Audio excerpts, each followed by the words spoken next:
Hi folks, I'm Alex Dowd. And I'm Katie Rife. Licorice Pizza, the new movie written and directed by Paul Thomas Anderson, hits theaters this holiday weekend.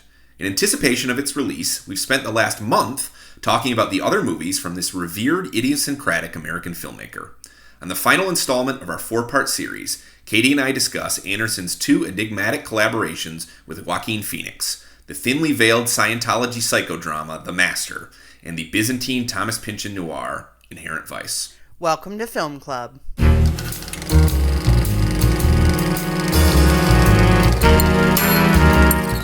Okay, folks, welcome again to another episode of Film Club. If you've been listening along throughout November, you know that we have been doing, we've been kind of running this full series on the films of Paul Thomas Anderson. Yep, all of them. Yep. every movie released up until, obviously, the new one. And we actually have a bonus episode this week if you'd like to hear Katie and I's thoughts on Licorice Pizza, Anderson's new movie. There's a full bonus episode available. You can listen to that. Up until now, over the last few weeks, we've talked about, we did an episode on Anderson's first two movies, Boogie Nights and Hard Eight. We did an episode on Magnolia and Punch Drunk Love. And last week, we talked about his two collaborations with Daniel Day-Lewis, There Will Be Blood, and Phantom Thread. Right.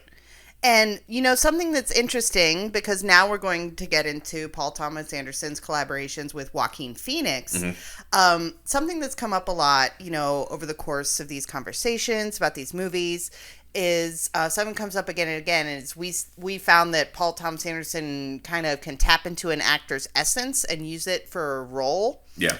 And watching these two films, I feel like Joaquin Phoenix's energy is the opposite of Daniel Day-Lewis's in many ways. It's naturalistic, it's loose, it's the opposite of the kind of controlled, obsessive method that Daniel Day-Lewis uses. Interesting. Yeah, I don't know. I actually don't know what Phoenix's method is. Is he not a method actor? Oh, I don't know if he's a method actor. I just mean that his energy is very kind of, I don't want to say animalistic because that's not quite correct. It's earthy. It's very sexual. It's not as tightly controlled as Lewis's. He's way more of a wild card. Oh yeah, he's a live wire for sure. Actually, I honestly think animalistic is not wrong for The Master. I mean, the movie kind of directly makes that parallel. You know, I mean, there are times when he behaves like something of a wild beast, you know? Yeah, absolutely. Yeah, and in Inherent Vice, too, you know, it's more controlled, but still, like, he's a man who's driven by his instincts, you know? He's driven by wanting to get high. He's driven by wanting to get laid. You know, he's not it's more of a base kind of energy that he gives off as opposed to sort of the higher mind fussiness of Daniel Day-Lewis. Yeah, I mean, the Day-Lewis characters, the characters that he has played for Paul Thomas Anderson are these kind of, these men who have very clear goals in mind. They're these men who are sort of driven by their ambitions in many ways. And I'm not sure that entirely describes the characters I think you're right that doesn't really describe the characters that Phoenix plays in The Master and Inherent Vice. Two very different characters in some ways. But I definitely see the contrast that you're drawing here for sure. Yeah, and I can't help but think that is something of Joaquin Phoenix's energy too, because even if you look at like a performance like he did in Joker, like that's not controlled either. Right. Well, exactly. I mean, I actually thought that his performance in Joker, I think one of the reasons why I don't think it's one of his best performances. I mean, he's perfectly compelling in that film, but I think one of the reasons it's not is that he kind of got to some of that earlier in The Master, you know? Yeah, totally. I was thinking about that watching The Master. Like, it's silly, but just like I was at my my local bar this week too, and Joker was on the TV. So I watched some of Joaquin Phoenix without the sound on the other time. I bet he's still compelling without the sound on. I mean, he's such a physical performer, you know? I mean, that's very true in The Master too, where he's like, there's this boniness to him that sort of just, I feel like physically he is using his body to speak to the psychology of this character, you know? Yeah, totally. Yeah. Yeah, I think what's interesting is that I think that you're right that that Anderson's collaborations with actors do, I think, sometimes kind of set the tone of what the movies themselves are going to be. I mean, he builds these films around performances.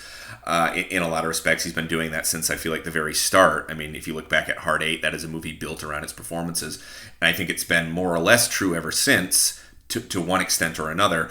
And it feels like Joaquin Phoenix sort of anchors a period of Anderson's career that is comfortable with being a little bit more esoteric, a little bit more ambiguous, a little bit more mysterious in its psychology, I think. Yeah, absolutely. I mean, it's more subconscious. It's like characters that are driven, they're tortured characters who are kind of driven by forces that are outside of their conscious understanding, particularly in The Master. Yeah, for sure. Yeah, I actually think that looking at these two movies, I'm reminded that I think one of Anderson's sort of great themes is, and this is something we've talked about in a couple other episodes in this series, but is the idea of an America in transition. If you look at The Master, it's really a post-World War II movie in a lot of ways. It's about a whole generation of men who came back from the war very damaged. And about the way that maybe some people in this country capitalized on that. You can sort of feel him tugging on a thread that he introduced in There Will Be Blood. I mean, like, in some respects, the Lancaster Dodd character played by Philip Seymour Hoffman in The Master is an extension of the Eli Sunday character, in the sense that he's this kind of huckster prophet, you know? Interesting. Yeah.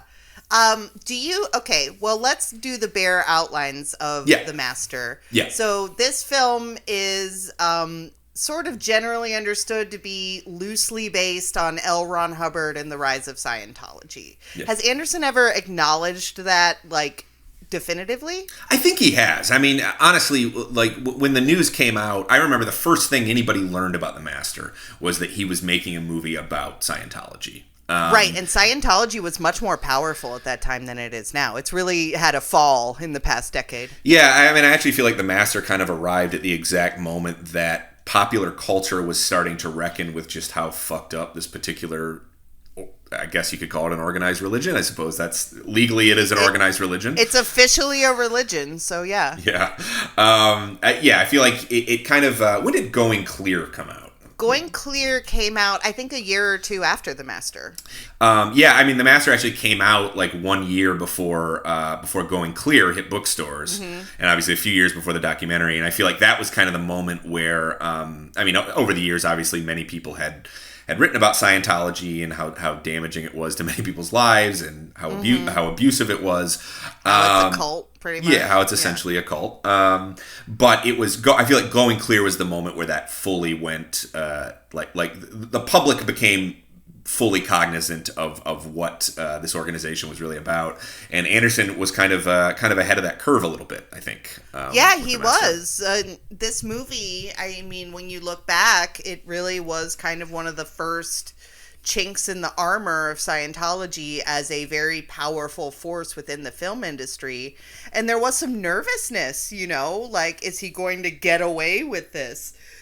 Making a movie about Scientology. And there was talk about, how Tom Cruise had been in Magnolia, and Scientology, he's almost a demigod in the Scientology world, and and it was kind of, there was a sense of like, will he be able to get away with this? Right. Will it tank his career? Right, and obviously it certainly did not. No, not at all. I think what's really interesting about the film is that it is, I mean, watching the film, there's no question that Lancaster Dodd, the character that Philip Seymour Hoffman plays, he is essentially L. Ron Hubbard. But essentially, yeah. He even looks like L. Ron Hubbard. He does. He looks like him. He talks like him. And the biographical details in the film there's no way to misunderstand that he is a proxy for L. Ron Hubbard. But it's interesting because I think we talked about this last week when we were talking about There Will Be Blood, and about Anderson's decision to kind of take a backdoor route to doing a biopic. Right. I mean, I think in a way that There Will Be Blood is not a biopic, and I think that it kind of rescues itself from some of the limitations of that form by taking a loose approach to the life of these oil men. I think this kind of does the same thing. It sort of says, I'm interested in Scientology. I'm interested in its place in the American mid-century and what it says about American faith going forward and exploitation. But I am not going to tie myself. I mean, maybe honestly for legal reasons as well. I mean, the Church of Scientology over the years has been famously litigious, and Yes. It sort of feels like, by not actually directly being about Scientology, Anderson clears up any possibility that he might face some legal challenges from the church. Yeah, that he'd be sued into oblivion over the whole thing. Yeah. Totally. Yeah, and do you think that he sidesteps it by adding Joaquin Phoenix's character, by having him in there? I think that's a big part. Go ahead, sir. Then it's not... Because in that case, it's not a straight biopic of L. Ron Hubbard. I think that's part of it. I think that he is, because I think in this case he is as interested in somebody who would be drawn to a faith like Scientology as he is in the history of the organization. I think that I think the way that he sort of frames Freddie Quell, and Freddie Quell is the character that Joaquin Phoenix plays in the film. He's kind of this. He's sort of like the deranged id of Scientology. He's also Absolutely. like, he's like the, you see Philip Seymour Hoffman as Lancaster Dodd, and he's very much a showman. He knows how to put on this halfway respectable facade. He seduces people with his charm. But you see somebody like Freddie behind him. I mean, he's quite literally behind him in a lot of the film, sometimes in the shots. And he is like, this is Anderson looking at Scientology's history of thuggery, of intimidation and abuse. I think he's saying that people like L. Ron Hubbard had people like Freddie around him all the time. These kind of damaged men who were easily pulled into the cause and who could weaponize it. Yeah, and he could have plausible deniability because it was Freddie who beats people up, who criticized the organization, and he could go, no, Freddie, bad, and claim that he didn't have anything to do with it. Totally, yeah. I think what's interesting about the film is that, it's certainly critical of any belief system like Scientology. I don't think it doesn't play too coy about the fact that Lancaster Dodd is a charlatan. Do you think he believes his own bullshit? Because I kind of think he does. It's tough to say because, obviously the real L. Ron Hubbard is on record as saying things along the lines of, the real money's in religion. Right. I feel like Lancaster Dodd would never say something like that necessarily. Yeah. It's one of the more... To me, it's one of the more enigmatic and fascinating elements of the film that you can't really tell if he truly believes in himself as a prophet or if it's just a way to make money for him. It could be a form of doublethink, too. I think that the movie almost suggests at times that Dodd probably on some level knows that he's full of shit, but is committed to that act so heavily that he's maybe even able to delude himself about it. Yeah, I could see that. Another element, we talked about the Lancaster-Freddie kind of relationship. Something that kind of bridges this movie between There Will Be Blood and Phantom Thread to me is because when we were talking about Phantom Thread, we were talking about this sort of Pygmalion relationship and the artist and the muse. And I think in a lot of ways, Lancaster sees Freddie as an experiment. He doesn't really, he almost takes a clinical interest in this guy as like the pure animalistic man that he can cure with his higher mind kind of stuff. And in that way, it does become a tortured, destructive artist-muse relationship. I think so, but I also don't think it's necessarily that clear cut. I think that Lancaster has real affection for Freddie in some respects. Yeah. I think that he sometimes feels most himself around Freddie. I think it's a really complicated relationship that Anderson is willing to leave kind of unresolved in some ways. Obviously the ending does count as a resolution in the sense that it does create a parting for these characters, but right. I don't think this is a movie that solves their relationship necessarily. No. If anything, like the very end of the movie, as we say every episode, we're assuming that you're familiar with these films when you listen to this. Yeah. To me, it sort of indicates like that Freddie has found some middle way where he has his, his animal nature in that he's having sex with this woman, but he's also making himself into the god that Lancaster Dodd is by analyzing her in the middle of the act. It's Totally. like he's created this his own way. Well, do you think it's possible that what Lancaster sees in Freddy is an earlier version of himself in some respects?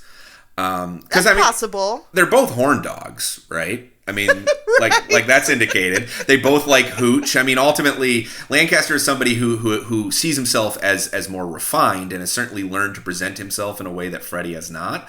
But they are kind of kindred spirits in low pursuits, one could say. Yeah, but it's interesting because Lancaster's whole philosophy is about lifting yourself above that sort of, it's all about transcending earthly impulses and pleasures and stuff like that. It is, and yet I feel like he's... Well, but here's another thing about the film, though, is that there are moments in the movie where, to me, it is unclear how much of what we're seeing is happening and how much of it is happening in Freddy's head. There are moments in the film that I think Anderson codes as at least potentially dreams.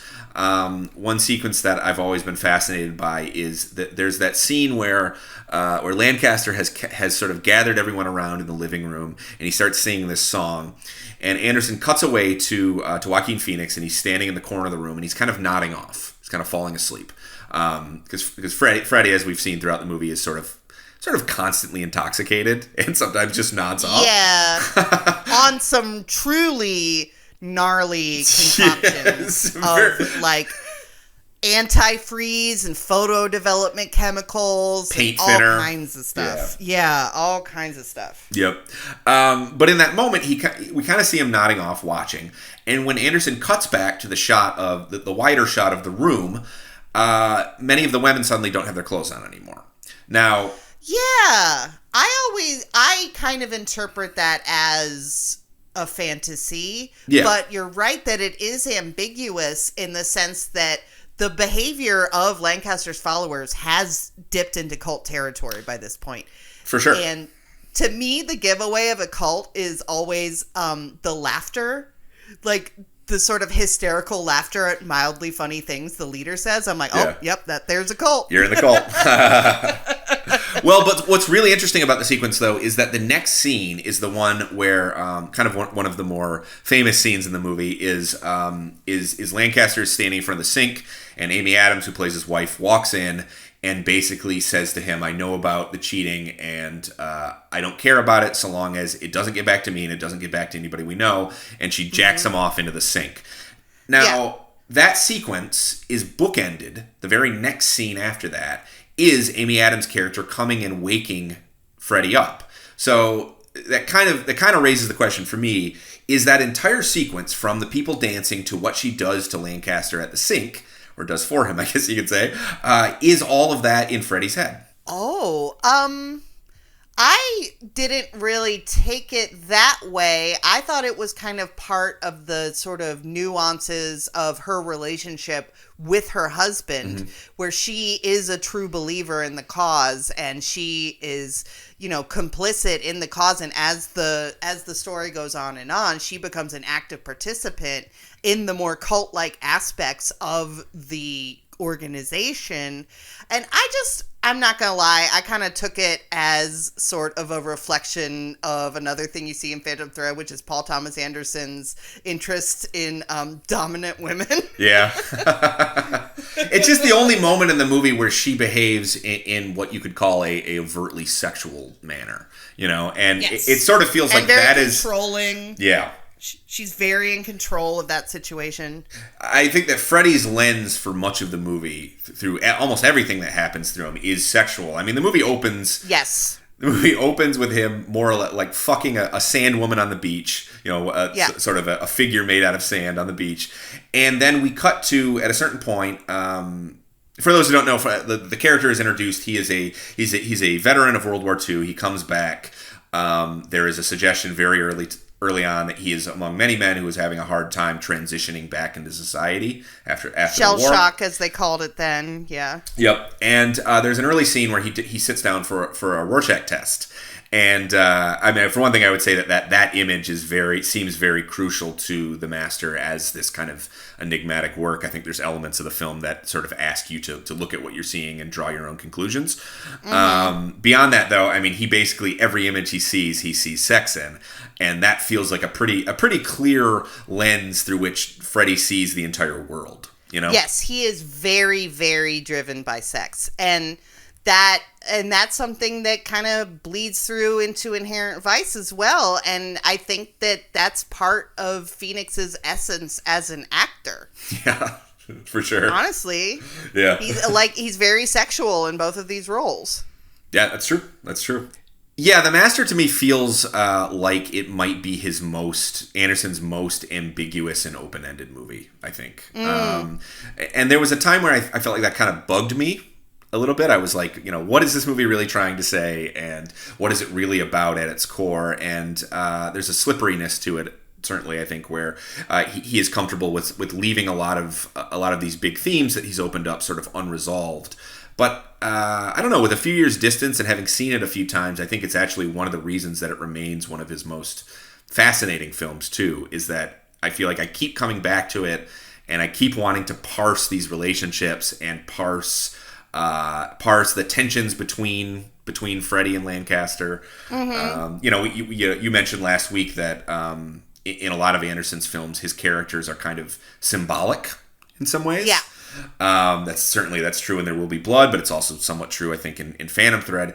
I think it's definitely true in this one too.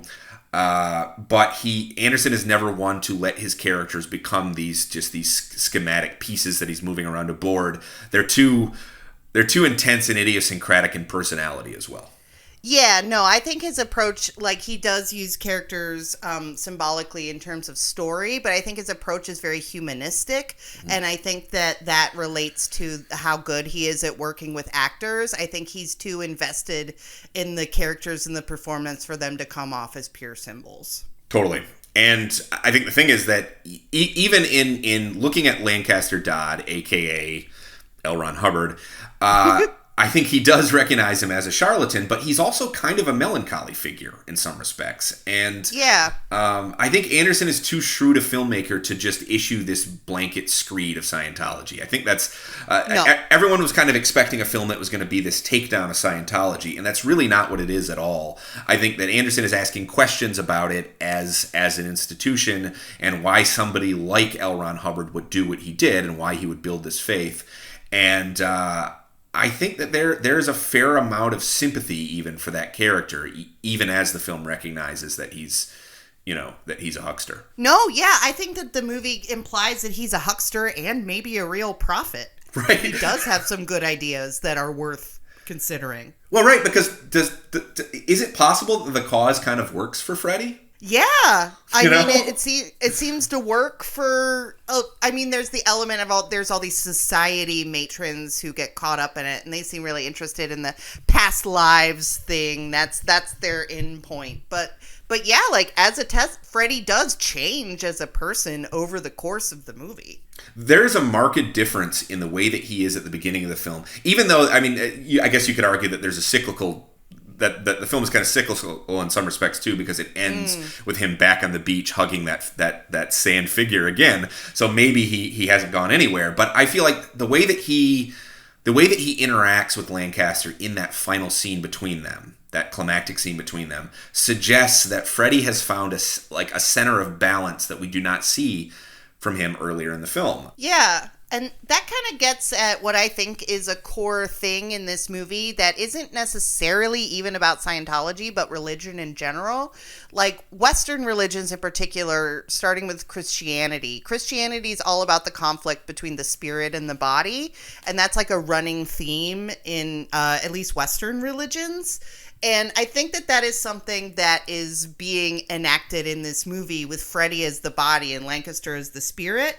And I think he's kind of suggesting that the middle between the two is kind of the thing that all human beings are kind of working towards in terms of self-improvement. Huh. Yeah. Okay. Interesting. Yeah.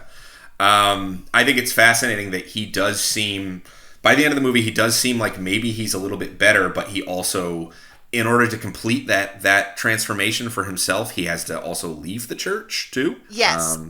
I honestly think that, the treatment, or, whatever you want to call it, the spiritual path that Lancaster puts him on kind of works. And when he says he doesn't need Lancaster anymore and goes back out into the world, then maybe his training is complete and he's going to go out and start his own thing. Right. Yeah, I mean, that's sort of the implication of the scene with him. He and the woman at the end. graduates. Yeah, he graduates, totally. But, I mean, is it so cynical as to suggest he's just going to become another Lancaster Dodd? Or is there the possibility that Freddie has gotten over the traumas of his life, the things that have bothered him in his life? Because I see a certain degree of peace in him in that last section of the film that you most definitely do not see throughout the rest of the film. Yeah, I don't really think that closing image of him, cuddling up to the sand lady on the beach, I don't know if that necessarily means that nothing has changed. I think that that's maybe him looking back at a different time in his life even, and maybe even looking back with nostalgia at what was a simpler moment in his life. Yeah, maybe. I mean, Anderson does apply this kind of... I wouldn't call the film strictly non-chronological, but there are definitely a number of flashbacks in the film, and there are a number of kind of cutaways where we just see him back during certain periods in his life. Right. That sort of suggests that this is very much a film about somebody who is moving backwards and forwards in time, sort of like somebody, totally, as Lancaster calls it, time traveling to resolve their traumas. Another thing I think that's interesting about the form of the movie is that the kind of biographical information we get at the beginning about how Freddie got up to the point where he met Lancaster Dodd is very, it's efficient. The storytelling's very efficient in the front end, but then the flashbacks are a little bit more languid and more kind of about setting a scene. Totally, yeah. No, I know what you mean exactly. I mean, he does sort of languish in those memories a little bit, maybe to suggest the idea that somebody like Freddie, or maybe all of us, maybe sometimes our memories are a little bit more vivid than the present that we're living in. And, kind of getting to the provocative point of the film is maybe this worked on him. That's part of the teachings that Lancaster Dodd is teaching, because when he talks about going back in time to, different memories and stuff like that, he talks about in one point about how your memory, how if you go back to that point in time, your memories are going to be very vivid and you're going to remember every detail. Yeah. While you're under hypnosis or whatever. Yeah, I mean, obviously much has been written and spoken of about Scientology's how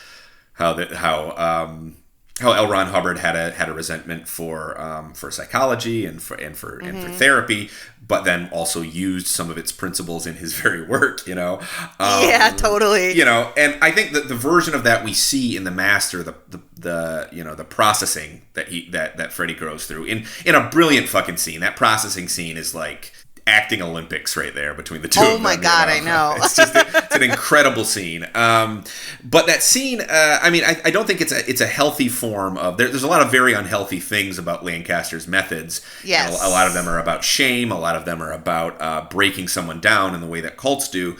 But you could also argue that there are elements of it that would be useful to somebody like Freddie, somebody who needs to confront his past in some ways, somebody who has been going through life, maybe deliberately trying not to think about the things, about his regrets in life, and that at a certain point, regardless of all the noise and all the abusive shit in this process, maybe Freddie is able to reach into this process and find something that genuinely helps him. Yeah, and resolve the trauma that he went through in the war years, something that he was running away from, all those years. He was kind of an itinerant alcoholic. Yep. And they call it auditing in Scientology, but it's basically the same process. Oh, yeah. I mean, he barely changed the name of it, No, barely. I do think that this might be his most beautifully crafted film, too. Yes, I wanted to talk about that. There's certain shots in this movie that are just stunning. It's unforgettable, I mean, some of the imagery in this movie imprints itself on your brain, Anderson shot the film in 70 millimeter, obviously, and when the film was released in 2012, The first few screenings were in 70 millimeter. There was a big Yep. push to seeing it in that format. I think what's super interesting about the way that Anderson uses 70 millimeter is that often we'll see filmmakers use 70 as a way of capturing the kind of grandeur of big physical spaces. You know, Right. You go see something like Lawrence of Arabia on the big screen, and the 70 millimeter just enhances the splendor of these vistas. You know, Yeah, exactly. But Anderson shoots a lot of the master in close-up. It's one of his favored devices. It's kind of an unusual, idiosyncratic use of 70 millimeter, but I think it speaks to him being interested in psychological landscapes in a lot of ways. He is like, how vivid can we make the expressions of my actors on screen? Because so much of what's happening in this movie is playing out against the sort of landscape, the canvas of my actors' faces. Yeah, and there are there are some moments, like the shot that he keeps coming back to of, I'm assuming this is one of Freddie's memories of like water. It looks like the wake of a ship, water moving, and the blue of that is very beautiful. And there's a shot early on where Freddie's being chased out from this farm workers community where he's living. He's working on a farm where he gets chased out of there, and it's framed through a doorway, and behind it is this like big open misty field. That's such a beautiful shot. It is. Yeah. No, I think that if we were to talk about his best movies and the various criteria we wanted to use to judge them, I think if you were to judge them purely as visual experiences, I think that The Master might be his masterpiece in that respect. Yeah, I would tend to agree with you there. Yeah. I remain sort of enthralled to its mysteries. I do think it's his most ambiguous movie in a lot of respects, and I think that it's one that draws me close every time I watch it. I find myself trying to play emotional detective with what it's really about, and I think that it's a rich text in the sense that I think you can pull on a lot of threads hanging off this movie and get something out of them. Yeah, and once again, the filmmaking reflects the content in the sense that this is a movie about, the mysteries of the human mind, and so it makes sense for it to be kind of enigmatic. Very much so, yeah. I also think that I felt watching this, and I still feel this way having seen the films he's made since, that this to me seems like the moment when Anderson really fully became himself as a filmmaker. Oh, interesting. Because we've talked over the course of this series, we've talked a little bit about Anderson's influences and the filmmakers he is clearly indebted to over the years. Scorsese, Altman, Malick, Kubrick, Jonathan Demme, all those filmmakers are there. This is the one where I felt like his influences coalesced into something that is just unmistakably him. Yeah. And I think you can see plenty of the master in at least the next couple films he makes. It also, I do think, it is something of a continuation of There Will Be Blood, like stylistically and thematically. But yeah, I think stylistically for sure, because those close-ups you were talking about are very much present in There Will Be Blood as well. Like he films a lot of that dialogue in close-up too. Also, the Johnny Greenwood score, obviously, he worked with Greenwood for the first time on There Will Be Blood, but in The Master, you can really feel these two sort of feeling out what they can do together, and it has some of that same atonal clicking quality that you'll hear occasionally in There Will Be Blood. Absolutely. And, if you want to talk about style and form reflecting content, something that I remember people talking about when Inherent Vice came out, which I do still kind of believe to be true, is that it's fitting for a movie about a stoned detective to be a little confusing. Yeah, for sure. Because he doesn't really have any idea what's going on half the time either. It's true. I mean, that's kind of one of the sort of central jokes of the film in a way, is that he's as befuddled as we are in some respects by the plot of this thing, which is not a brand new idea, obviously. I mean, I think Inherent Vice fits into a kind of lineage of stoner noirs. Obviously, there's some kinship between it and The Big Lebowski, the Coen brothers version of that. I think this film is a little bit less overtly comic than that one, but it's there. The other one that leaps to mind, of course, is The Long Goodbye, another Robert Altman film, which cast Elliot Gould as a kind of 70s stoner version of Philip Marlowe. Yeah. I mean, even in The Long Goodbye, he doesn't have a joint in his mouth 24/7 like Dr. Portello does. Yeah, it's true. They make it explicit in this movie that they he's do. always puffing on a joint. Yeah, I feel like, do we ever, side note, do we ever actually see the dude smoke weed in The Big Lebowski? I think you do. There's a scene early on at his house where he's making a White Russian, and I'm pretty sure he's smoking a joint in that scene. Got it. Okay. Yeah. Don't quote me on it, but I'm pretty sure he's smoking there. Okay, got it. Yeah, this one, it's very explicit. I mean, the movie sort of defines him as a stoner from the start. Yeah, it's. I remember when this came out, feeling kind of befuddled by it on first viewing. I mean, it is. You kind of do have to. It takes a certain degree of forceful concentration to actually follow exactly what's going on in the plot of this movie. I just accepted that it's a little open-ended and the same names pop up throughout. And you're just like, totally. Okay. Somehow the FBI had something to do with this real estate developer and whatever, man. Yeah, you don't really need necessarily to follow every twist and turn of the plot to vibe with it, because I think in some respects, I think Anderson recognizes that the plot is sort of hopelessly convoluted, and while he certainly presents it, I think, in its entirety, I think he also allows for a viewer that might just want to sort of just vibe with it, you know? Yeah. This movie's very much just a vibe. Like, you really can enjoy it on that level. Totally. And it's not I will say it's not always a totally pleasant vibe either. I mean, you talk about Lebowski as one that's very funny, and it's sort of it's sort of a stoner noir in kind of the dafter sense. This, I think, gets into a little bit more of the paranoia of that suggestion. Yes. You know? Yes, this is the early 70s. The 60s were already a bummer. Manson already happened. Altamont already happened. The dream got, the bubble got burst already by this point. Yep. Yeah, I mean, we've talked a few times on this show about Anderson being interested kind of in these transitional periods in America. I mean, Boogie Nights, which is set in the same decade as this movie and in more or less the same place. The kind of Los Angeles of the 70s. And now we have Licorice Pizza as part of that as well. Yep, exactly. And I think but Boogie Nights is very much about sort of the 70s ending and the sort of the 70s being killed by the 80s, in a sense. And I think that this is just about the dream of the 60s being killed by the 70s. By the 70s, the cynical 70s, when the bummer trip came down and the FBI started, murdering people. Yep. and when the trip went bad. It might be his most withering movie, I think, in terms of what it says about America. Because, I mean, you could say that all of Anderson's movies are, in a broad sense, about America. And I think so. Yeah, I think this is the one. Except for the one in England, but Well, yeah, okay. Good point.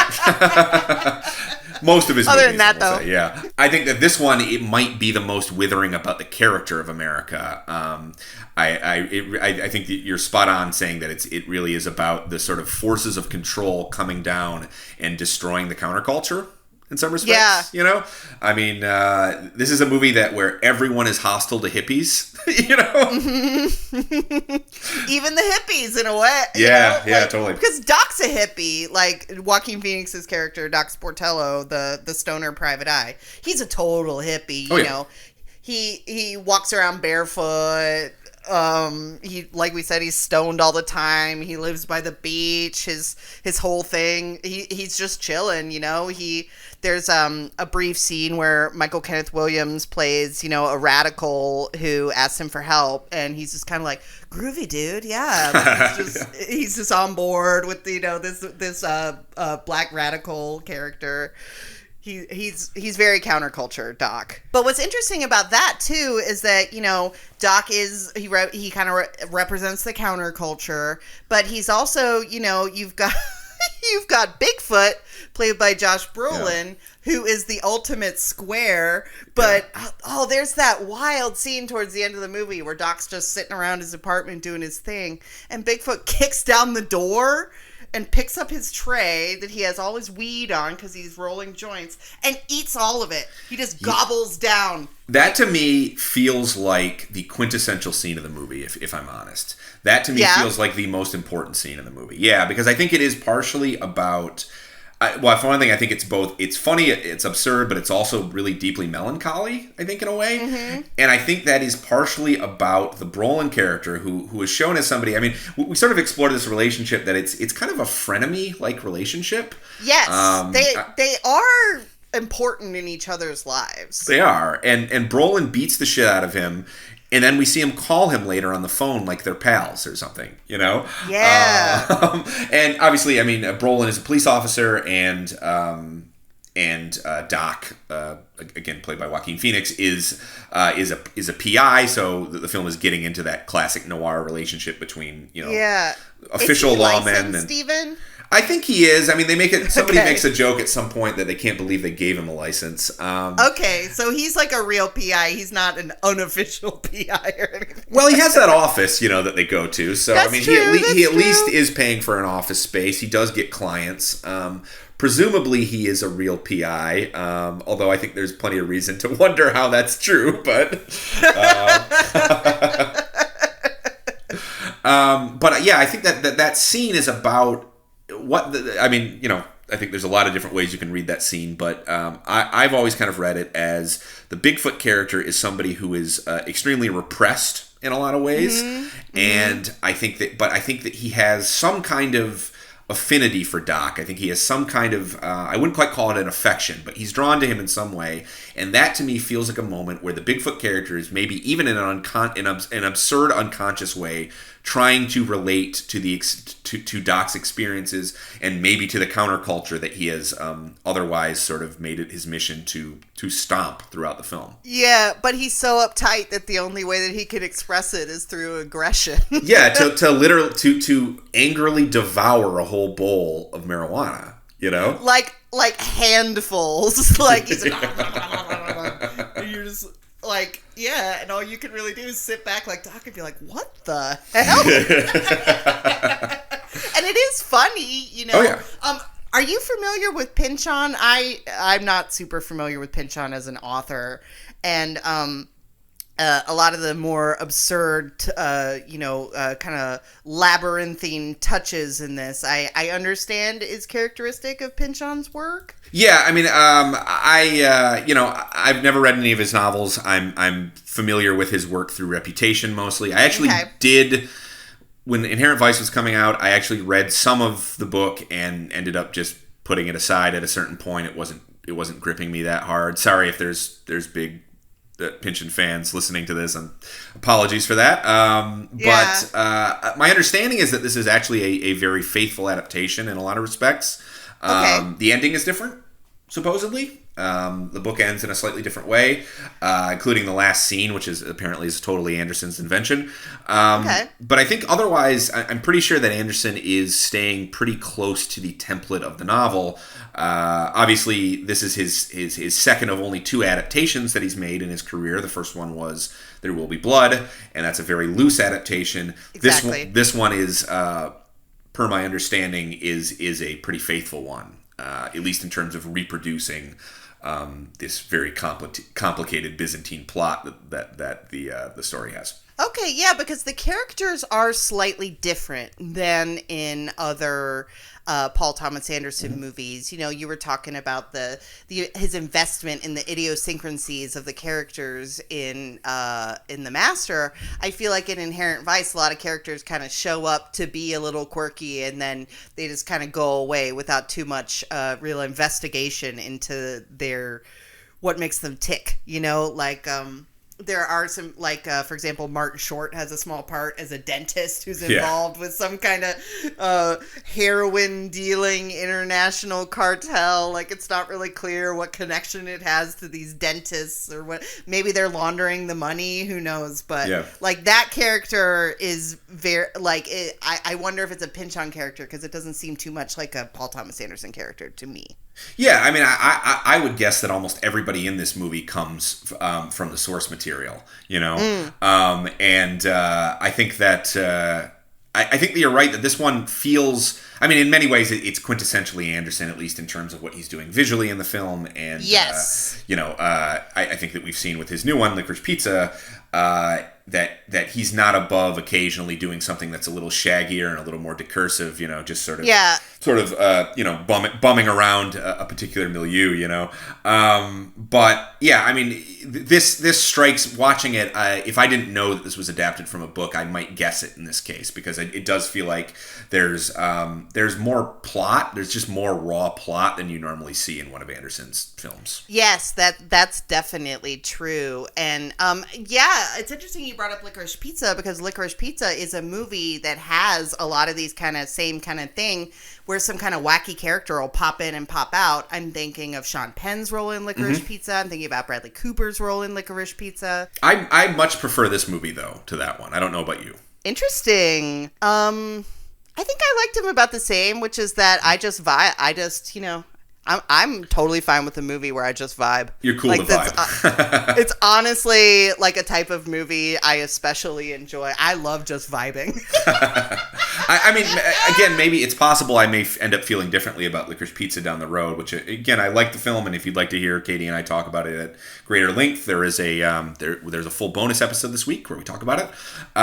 But Inherent Vice is one that, again, when I first saw it, I was kind of befuddled by it in some respects and ended up feeling like maybe a little disappointed by it as a follow-up to The Master. You're just kind of expecting this so different. It's a much different film in a lot of ways. But the emotional nuances of it, I think, have come out more as the more I've watched it. This is probably the fourth time that I've seen the film. And every time I watch it, I feel like I can feel it a little bit more than in the past. I can sort of look past, because I mean it has such a naughty noir, sort of naughty but ultimately rather inconsequential noir plot that I think you kind of have to read between the lines of what's happening in the story of this film to get at some of what's happening with these characters and this film's melancholy about this particular period of time. Interesting. Yeah, because this was my second time watching it. And I was really struck about how, for me, like a hangout movie, a vibe movie, you have to at least find one of the characters interesting to go with it. You don't have to like them necessarily. Yeah. They could be repellent but interesting. But I liked Doc a lot, but I felt like he was the only character who really had depth to him, and everybody else was they were comedic characters where they're sketched as sort of they all represent something. They're not necessarily fully fleshed out characters. Even Shasta Faye Hepworth, Catherine Waterston's character, who Phoenix spends a lot of the movie pining for. She is that sort of distant ideal woman. That when we talked about Licorice Pizza, we talked about how that movie defies that stereotype, but I think that Shasta Faye is very much the sort of symbolic, where he's really longing for what she represents more than he's longing for her. Yeah, this kind of figure of innocence lost. I mean, if the film is really about the 60s being killed by the 70s in a way, she is the character who kind of represents that. Somebody who is who's sort of flirtations with the excesses of the 60s have led her to a dangerous place. Exactly. Yeah, and she's fallen in with this wealthy real estate developer who Eric Roberts plays him in a short scene. It's just one scene. Yeah. But it's so comedic. I love when he's at this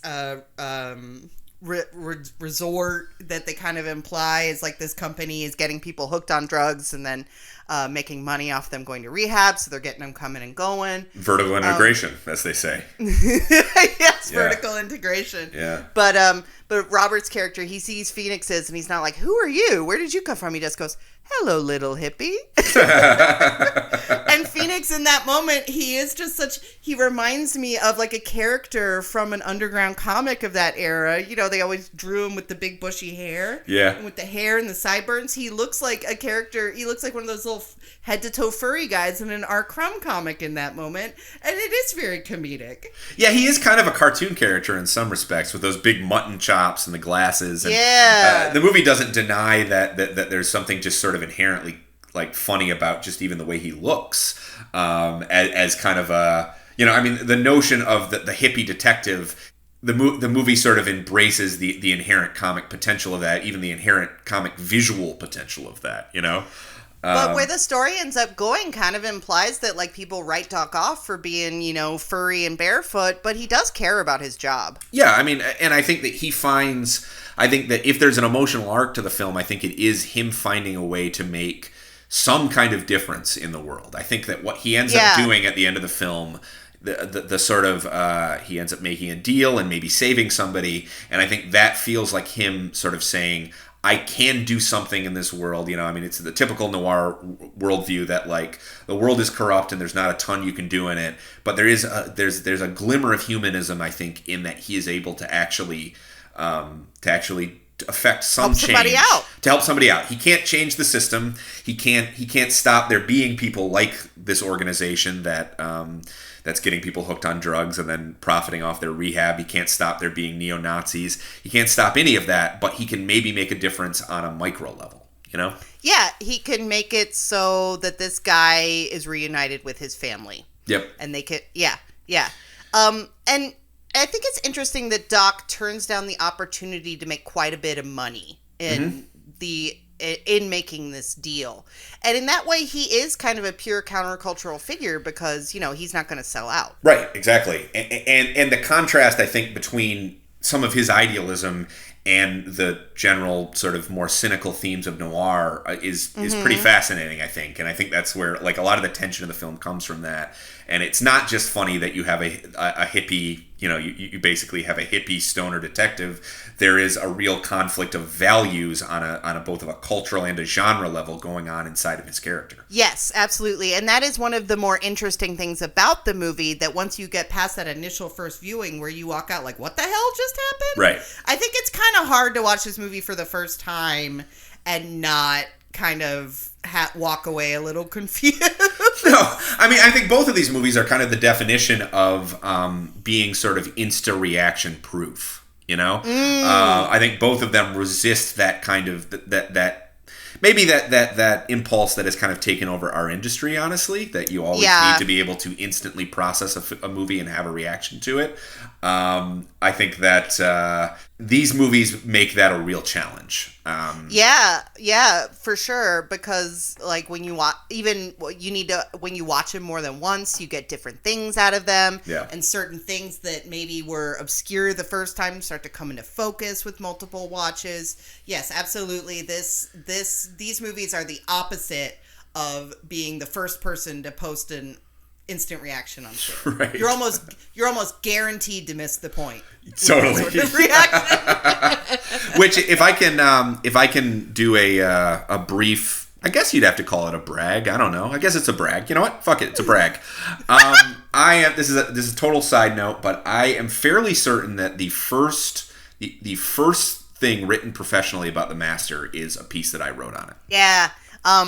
That is, Paul Thomas Anderson has, he's fond of the Music Box Theater here in Chicago, and they're getting a 70 millimeter of Licorice Pizza also, which is not, showing everywhere, and it's playing there early and all this kind of stuff. And tell people about what a big deal The Master was, that screening here, if they weren't around or they don't remember or they don't live in Chicago. Yeah, so the Master had, when The Master premiered in 2012, it actually premiered a secret screening in Los Angeles. So I think they were showing Magnolia that night or something.